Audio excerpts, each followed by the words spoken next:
multi-dwellings and things. Whatever is labeled C1. Okay, and are there a lot of that, or is it just Which is business commercial, which is and there is and it down for in. this group only? I don't know. I'm trying to learn and understand. Okay, nothing. Okay, the only last time something was done as far as change zoning was in 2018. Okay, we haven't changed zoning. We haven't said anything. We're just using the existing stuff that's there. But and that's the way I just think it's interesting that all of a sudden, because they want to do that, now we're going to make the changes. That's all. I'm done. Thank you. Fine. Thank you.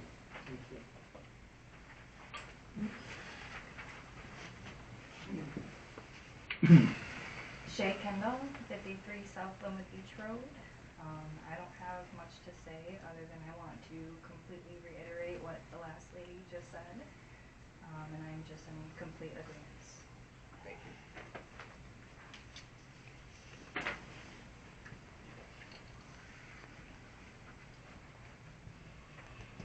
I'm Marty Fish Flores. I've been at Harborview, 25 Harborview, since contract was in 1995. I've been there. I bought to the studs when I purchased, been there since 96 when it was complete. Want to understand what the legal counsel this group has gotten from Bay County for making a change in redistricting zones after people have purchased. What has your planning commission legal counsel told you or written to you about rezoning this area? I would like to see that paperwork.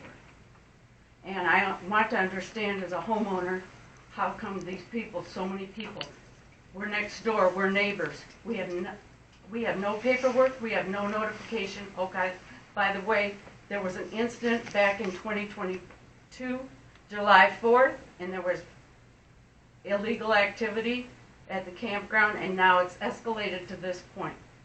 Calling the police could be an escalation, but this is what this meeting is about. This is very escalated at this point. Thank you. Marty, what was your last name again? It's hyphenated. It's Fish, F-I-S-H, hyphen, Flores, F-L-O-R-E-S. Thank you. I appreciate it.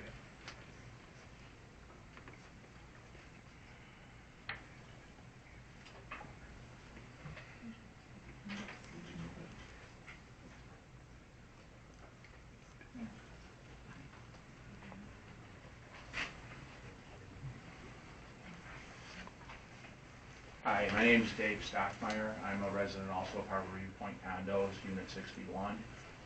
I also have the position of president of our Harborview Board of Directors.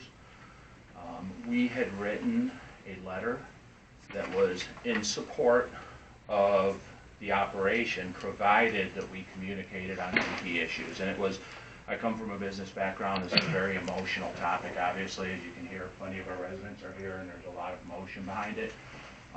We were trying to take a position that said, listen, just work with us and talk with us, right? Good development could be good for the community. Bad development could be fatal to the community. As time has gone on, the real concern now, originally there was some concern about the plans and what these owners wanted to do with the property, but the truth is, the real concern now is more of an issue of our belief in what the board here does and how that affects the sustainability of the township and what happens next, right? So I come from a business background. I was a C-level executive at a company that operated in 25 states. So I get pushing, and their job is to push, and their job is to try to get everything they want and get as close to what they want as they can get. Yes. Your job is to not only control this issue, but make sure that what comes out of this doesn't affect the long-term sustainability of how that area and all of Carcolin and Linwood is built. So I know personally from conversations in the last couple of days of at least one builder in the northeast side of Detroit that's watching this very closely to see what changes go through, with a pin in a map that says, hey, this thing goes, this is maybe an area we should look at. So, and I know these changes are not specific to this property. I understand that the purpose of this meeting is to change the guidelines, but it's crystal clear that's being triggered by the current actions. And to say anything other than that is just kind of naive. So we're in support of this being done right. Some people have said, hey, one proper or one building, reasonable. You need business to grow a community. All of us get that. We just want to make sure it's done the right way. And a lot of the issues about noise, our letter was really, and I'm not going to read it. I don't know if it's going to be introduced in correspondence or not. If it is, I'm not going to spend my time on that. So you did it in March, right? Yep. Just showed my So- box today.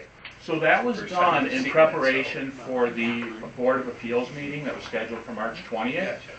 And was canceled 4 hours before the meeting, Correct. okay? And when we delivered it to the hall here, we asked that it would be delivered to all 3 boards, and I gave them copies for that. And it Okay. clearly never made it past the Board of Appeals, and I just found out through a recent conversation with one of the trustees. That's why it just showed up in your box. Gotcha. So if, during the correspondence part, you're gonna cover it, I'm not gonna read it, because I don't wanna spend my time on that, or I can have one of my other residents do it with their 3 minutes. But basically, it says, welcome, let's do it right. We got 5 concerns, and they're primarily sewer water, noise and nuisance, trespassing, security, parking, and we've got a bridge there that isn't ours, but we have an easement to, that is used a lot by local kids and local families to fish off of. Yeah, it's posted no fishing, we don't care. There's a lot worse things people could be doing with their time, especially as teenagers and stuff. But with increased traffic and increased people around, that could raise a lot higher risk level, and I really worry about cars or golf carts or whatever coming across there. So we just wanted to go on record that done right, as a board, we're okay with this, but it has to be done right, and the bigger issue is you guys have to think about the future and what this is gonna do to us as a community down the road. I'm fairly new up here, I love the place, I love the area, I think we're onto something here, and I don't wanna see the whole fiber of what we are changed, so. Thanks for listening. Will the letter be covered, or do I have to have one of our other people read it with their 3 I'm minutes? gonna read it in the Okay. correspondence like I did at Okay. the township Thank you. meeting, so that way it's on the official Thank you, Mr. Graham. recorded record. Thank you.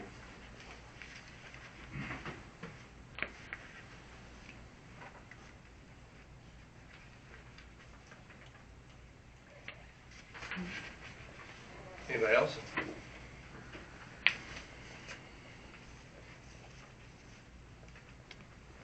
Okay, we're going on to new business. Zoning definition changes and additions.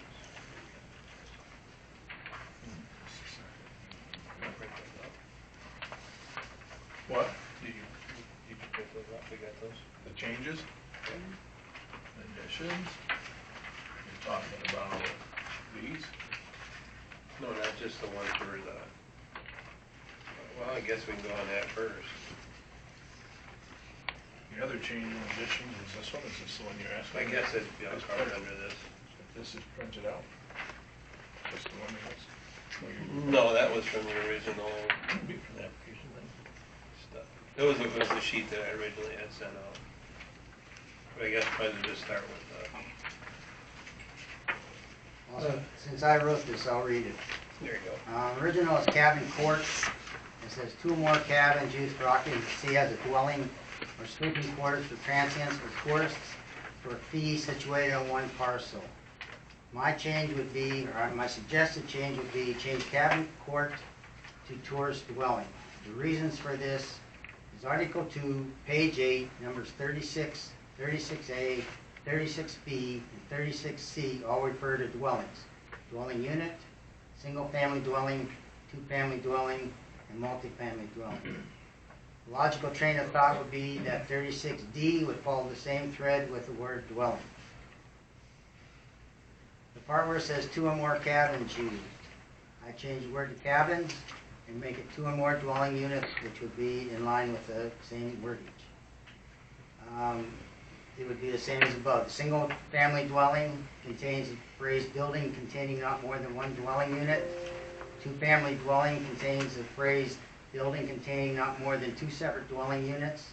Multifamily dwelling contains the phrase building containing 3 or more dwelling units. Changing 2 or more cabins to 2 or more dwelling units would follow the same verbiage. The word sleeping quarters would be eliminated since that is addressed in the definition of dwelling. For tourist or transient, a tourist is a transient by definition, so the word tourist should be struck. The ordinance I'm suggesting would be 36D, tourist dwelling, a single parcel of land containing 2 or more dwelling units designed for transient use and conforming in all other respects to the standards set forth in dwelling unit. At least 2 parking spaces will be allotted per unit. On definition of tourist dwelling would follow 69M zoning lot definition on page 14. Add to page 35 tourist dwelling after theaters, outdoors, and before trucking facilities. This would be a special land use permit for C1 zoning only. Add to page 43 tourist dwellings in the column C1 special land uses. Add to page 43, minimum distance between buildings facing each other would be 20 feet per side. That would be 20 buildings. That's at the suggestion of the fire chief. Add to page 95, tourist dwellings, after section 527, telecommunication towers, and before section 528, wind energy. And the 20 feet per side should be from the eaves, from the soffits, not from the building wall. Yeah, I That's saw how it. it's done. That's fine. On the fascia, on the soft. Correct.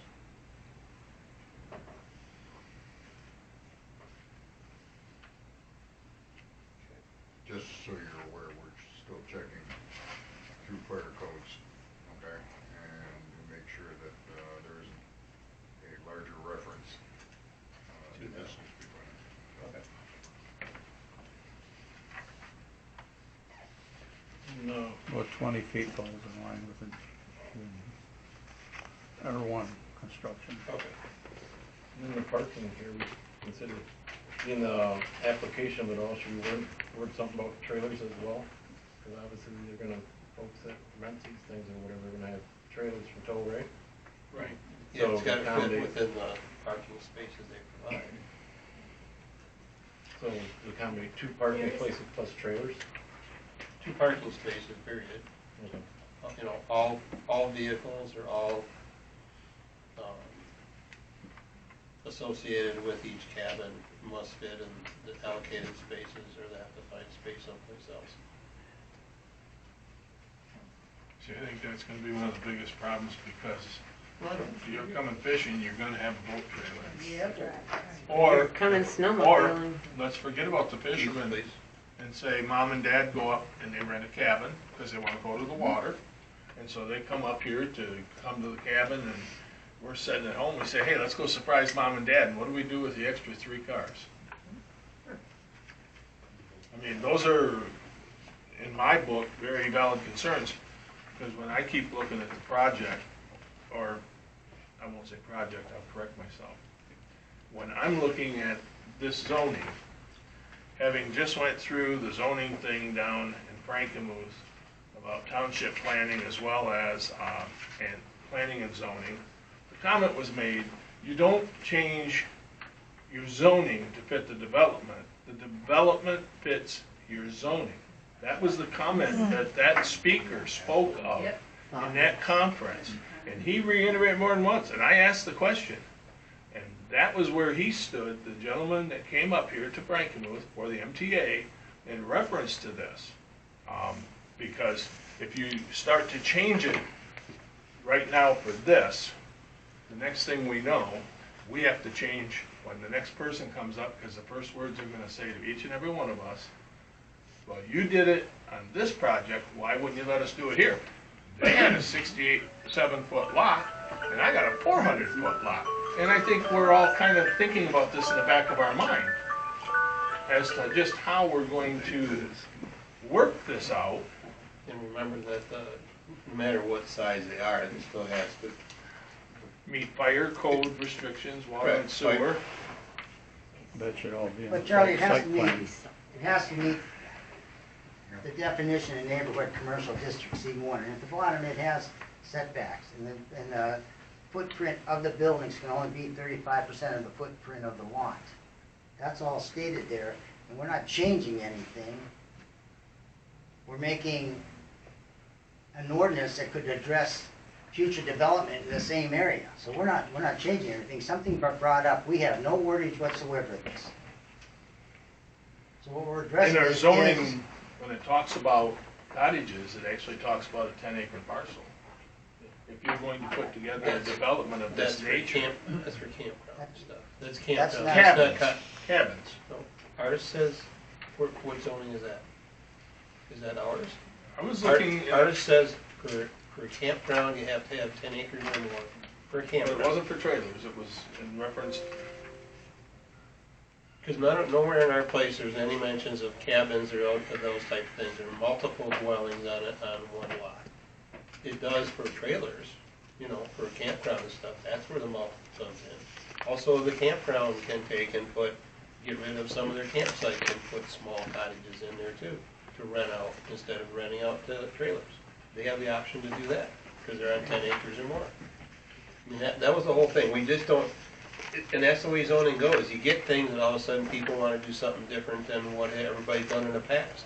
And can we do it? I don't know. And this is no different than people building barn dominiums. If they come into this township, we have nothing to address in building barn dominiums. So we would have to create an ordinance to address barn dominiums so that it's. we already have some that are already built in our township. That's fine, but We're getting way off track and I don't want to do that it's the today. We same, can do that another same day. thing as Okay. ordinance. I think it's Same thing important to as know ordinance. this project, this isn't approving this legal project. We've still got to submit I understand special that. use. And we can The size require- of the buildings are determined by the lot size, setbacks, and spaces in between along the parking spots. So if they can do that and fit whatever on there, as long as it fits the guidelines, it's no different than building a building someplace else. Multi-units, you know, like the condos and other stuff, so. I mean, it's all, you guys decide and vote all you want, but that's the reason that this gets done. Rick, may I just make one statement? Can we make it till later if we could? So it kind of has to do with this. We're gonna have, but we have one more public hearing, so I'd like to try to get this taken care of, and then we'll have a public hearing at the very end, because if not, I don't care how long we're here, but it just gets us, tracks us off our It focus. was just where you were talking about cars and vehicles. There was like So you're gonna at do it least anyway. 10 or 15 cars on that property with lights covering going, engines roaring over the holiday weekend. Just look Okay, on but the- that's empty lot right now, Right, so you can I have to just- call the police to have jurisdiction over that. Okay. We're trying to put in there, you've got X amount of space between buildings, you got at least minimum of 2 car parking spots per building that they have to stay at. Anything over that can't be on the property. I mean, that's what zoning enforcement is. Then the next step is that has to go to our zoning enforcement people to get on them that they're not following what's in the brook. The ordinance can't address the legalities. If somebody's parking in a spot that they should be parking in, or they're making too much noise, this is a legal issue that has to be addressed by law enforcement. Great. Okay. Okay, so none of the ordinances are enforced legally by the township. They say, here's the ordinance, here's what we have to do, they go through the steps. But as far as trespassing, as far as noise, as far as vandalism, that's a legal issue, and that happens every place. So that's nothing that can be Okay. dictated. So anyway, yeah.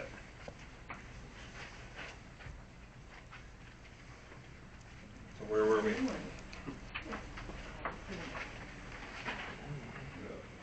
Gary, are these proposed changes in regards to the verbiage Rick sent, or is this in? It's in regard to the verbiage that started Cabin Court. This is the ones that we originally sent and the ones we originally approved 2 months ago. Yeah. Thank you. So now we have just fine-tuned this to make more sense than the ones we had in there. It said, so it follows the rest of our verbiage under, you know, single-family, two-family, multifamily dwellings. But is that consistent with the neighborhood? Nope. Because section 5, it speaks on page 45 in this about when you're looking at consistency. So if all of a sudden we're going to have a corner with the possibility of multiple buildings with multiple families, then we're going to have a single rental, a home, what is it? I don't know, it's a single rental house for fishermen, a road, possibly multiple buildings with multiple families on a 67-foot lot, which doesn't say it's gonna happen, but I'm just saying hypothetically, this speaks about consistency standard, compatibility standard, and capability standard. Does it meet those three tests? Charlie, this is an ordinance. A lot of people They are have to very come back and they have nervous. to get a special permit to address this. And at that time, you're going to go through the checkoff list and say, does it do this? You're not going to do it before you write the ordinance. So we write the ordinance, somebody comes in and says, listen, I want to do this. So you look through it and you say, okay, are you hitting all the points? Okay, the boundaries indicated as approximately following the center lines of streets, highways, or alleys shall be construed to follow such sign. If it's yes, good. Then you go to boundaries indicated as approximately follow plotted lines shall be continuous follow such lines. If you don't meet that, you're done. Because up above it says must meet all. So you still have to go through the process. This is just an ordinance that says, here it is. And people who want to develop say, here we go, and then you follow this and you say, okay, here's your special use permit, go ahead and do it. Or no, And it's a case-by-case it's basis. a case-by-case basis. I get the case by case. I also get the square footage issue, which I had other zoning administrators come to me and ask me why we were even contemplating changing the school and lowering our square What footage. square We footage did issue? lower, it's already at that point. We didn't do anything to lower the square footage. I don't understand what you're saying about square C1 footage. has been like that since I've been on here. Be able to going on put 20 years. multiples, but doesn't, you're saying we've always been able to put it by 580 foot, 5 foot. It does, yeah, Yeah, there's no, the definition of dwelling is a 20 by 20 It doesn't foot say no building. square footage requirement, but the township, when they come, will say yes or no, and then a variance. it goes off of what's on the zoning. Zoning requirements say there is no minimum size building for a C1. That's what's in our thing. Whether it's right or not, I'm not sure whether it should be like that. But the that- moment we start putting all these multiple buildings, I believe that's where we're going to create the issue within the neighborhoods. And That's fine. I'm just speaking You what gotta I vote. heard from the residents. Got it. You gotta vote too, Charlie. Right.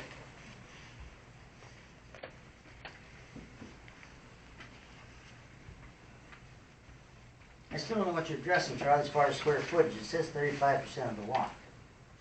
C1. Yeah. And then a dwelling has to be 20 foot by 20 foot. That's in the definition. So the building has to be 400 square foot. You take all the footprints of all the buildings, and it's more than 35% of the lot size, then you can't do it. I mean, it's stated right there. It can't be interpreted. Setbacks are setbacks. If you meet the setbacks, the only thing I can see that we haven't addressed is in between the buildings. Which we have. Which, the suggestion was there, but, last time we talked, I think Kurt, fire marshal, came in and said, I'd like minimum 10 feet more would be great. So that's all we got, 20. Right. 20 feet per side from the fascia That was slash from the- soffit. That was from the chief. Yep. So we've established that, we Right. established 2 parking spots No, I agree with you. and setbacks. And you got 35. So all that percent stuff footprint. will determine what size, how many buildings can go on the parcel. It's not unlimited. And when they bring I'm just back the sharing plans, ideas. their plans are gonna have to meet these requirements,